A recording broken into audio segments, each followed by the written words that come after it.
14 اگست کی خوشی منائیں کہ ہم ہمیشہ سچ بولیں گے، جھوٹ نہیں بولیں گے، ہمیشہ دیانتداری سے زندگی گزاریں گے، کسی کو دھوکہ نہیں دیں گے، ہمیشہ اپنے اخلاق اچھے کریں گے، کسی کے ساتھ بد اخلاقی نہیں کریں گے، اور اپنی کمائی میں حلال کمائیں گے، کبھی حرام نہیں کمائیں گے، تو پھر آپ دیکھنا پاکستان میں کیسے تبدیلی آتی ہے۔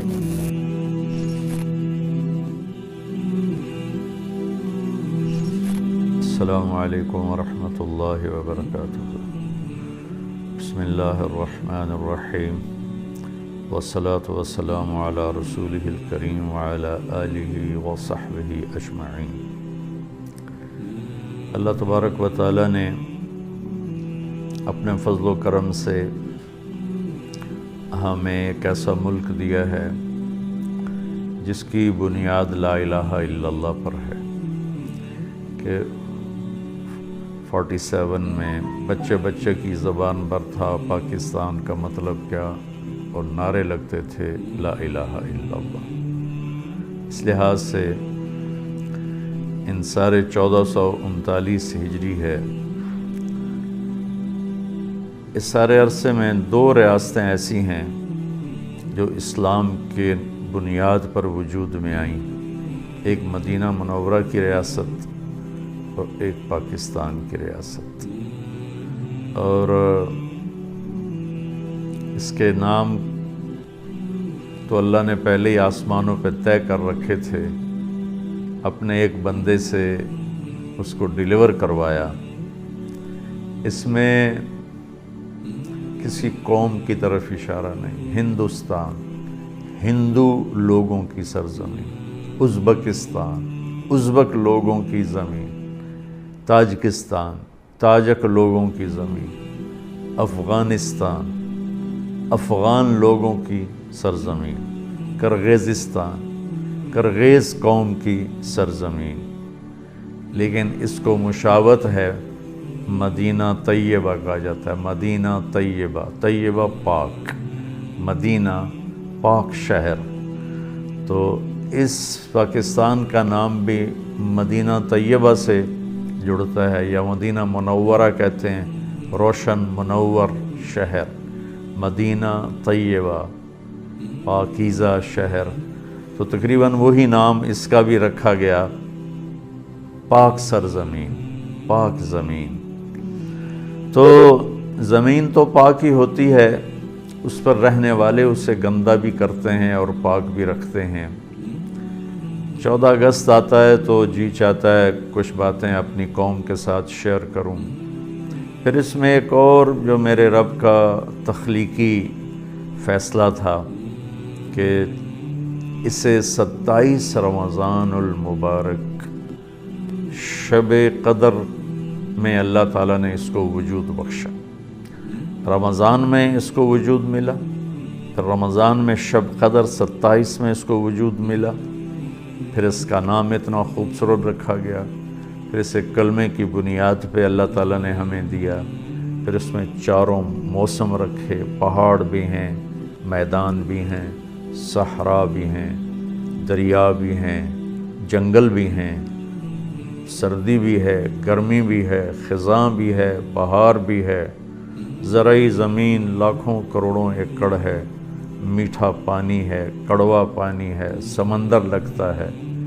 فَبِأَيِّ آلَاءِ رَبِّكُمَا تُكَذِّبَانِ، کون سی ایسی نعمت ہے جو اللہ نے اس ملک کو نہیں عطا فرمائی۔ ہمارا بلوچستان زمینی ذخیروں سے بھرا پڑا ہے، اگر اس ملک میں قحط آیا ہے تو وہ بس صفات کا آیا ہے، یہ نہیں کہ میرے ملک میں اچھائی نہیں، اللہ کا شکر ہے،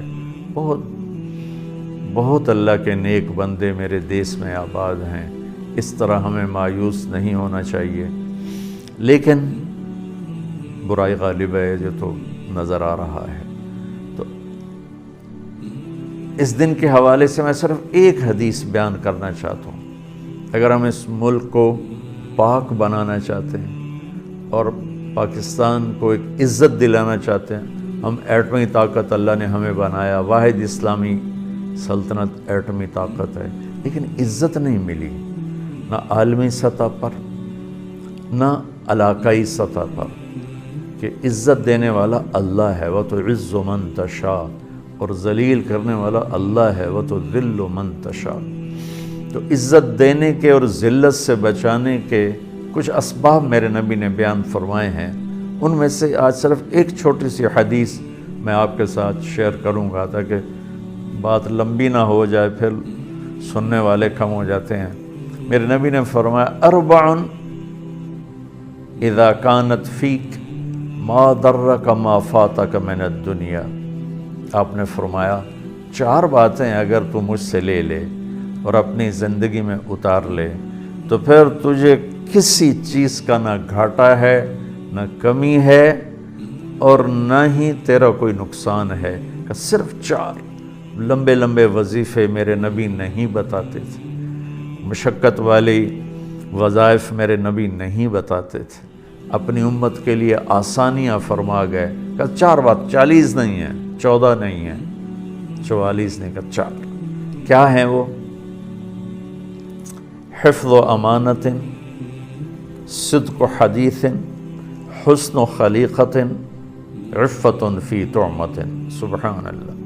میرے نبی نے فرمایا، گویا میں یوں کہوں کہ میرے پاکستان کی قوم سے، جس میں بہت سی قومیں آباد ہیں اور ہر صفات کے لوگ اس میں موجود ہیں، عورتیں بھی، مرد بھی، بڑے بھی، بوڑھے بھی، بالدار بھی، فقیر بھی، میرے نبی نے فرمایا 4 باتیں مجھ سے لے لو۔ حفظ و امانہ، زندگی میں کبھی کسی کو دھوکہ نہیں دینا۔ دیانت داری، دیانت داری وہ زیور ہے جو پرانا نہیں ہوتا ہے، جس کا رنگ پھیکا نہیں پڑتا ہے، جس کی قیمت میں کسی دور میں کمی نہیں آتی ہے۔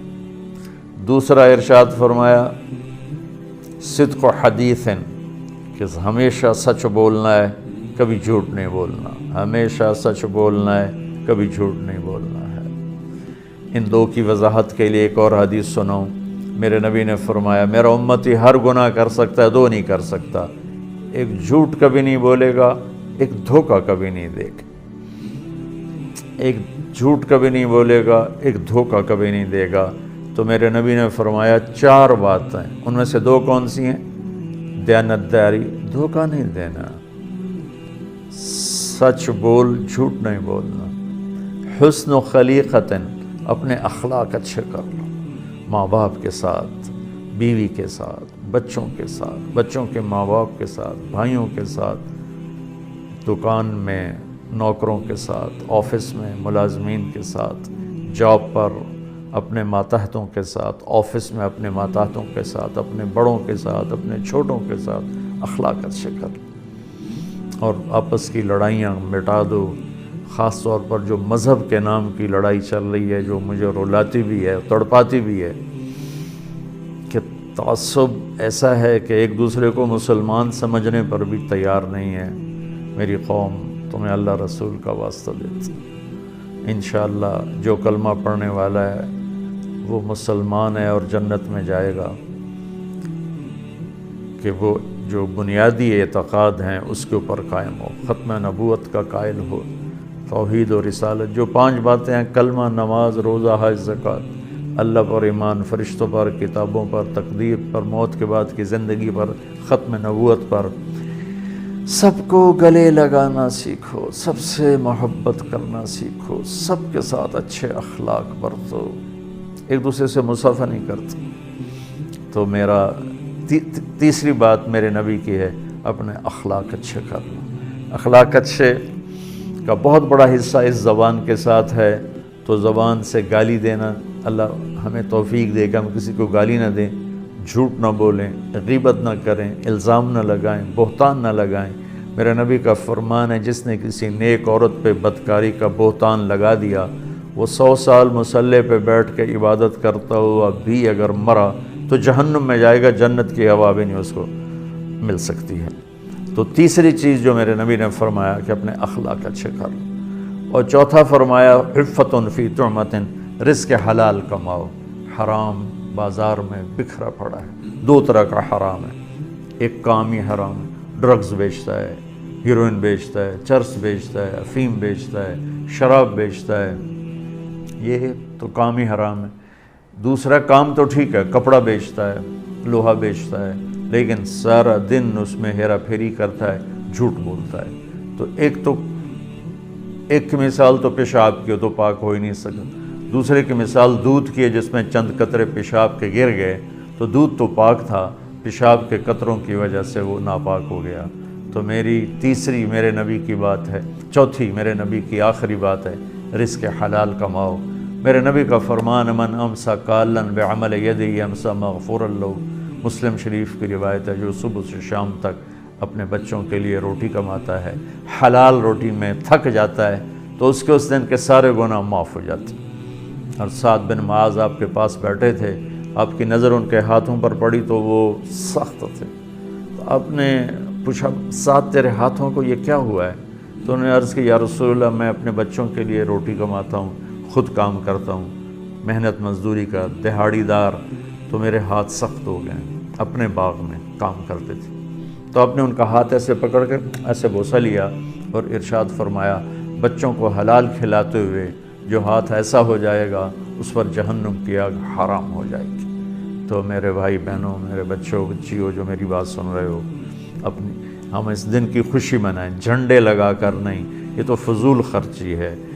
جھنڈیوں بنانے پر پیسہ لگانے کے بجائے اتنا پیسہ کسی غریب کا علاج کروا دیں، کسی غریب کی بیٹی کی شادی کروا دیں، کسی مصیبت زدہ کی مصیبت میں کام آ جائیں، کسی مقروض کا قرضہ ادا کروا دیں، کسی خیراتی فنڈ میں وہ پیسے جمع کرا دیں۔ اب یہ پیسہ ضائع نہ کریں، برباد نہ کریں۔ 14 اگست کی خوشی منائیں کہ ہم ہمیشہ سچ بولیں گے، جھوٹ نہیں بولیں گے، ہمیشہ دیانتداری سے زندگی گزاریں گے، کسی کو دھوکہ نہیں دیں گے، ہمیشہ اپنے اخلاق اچھے کریں گے، کسی کے ساتھ بد اخلاقی نہیں کریں گے، اور اپنی کمائی میں حلال کمائیں گے، کبھی حرام نہیں کمائیں گے۔ تو پھر آپ دیکھنا پاکستان میں کیسے تبدیلی آتی ہے۔ جیسی نئی حکومت اعلان کر رہی کہ ہم نے تبدیلی لانی ہے، تو تبدیلی کا میں آپ کو صحیح راستہ بتا رہا ہوں کہ ہم اپنی ذات سے شروع کریں، یہ دوسروں سے نہ شروع کریں، اپنی ذات سے شروع کریں۔ فرائض کے بعد نماز، روزہ، حج، زکوٰۃ کے بعد یہ 4 کام اپنی زندگی میں اب لے لیں، انشاءاللہ پورے ملک میں تبدیلی آ جائے گی، اللہ بھی راضی ہو جائے گا، اللہ کا رسول بھی راضی ہو جائے گا، ہمارا ملک بھی عزتوں کی چوٹیوں پر پہنچ جائے گا۔ السلام علیکم۔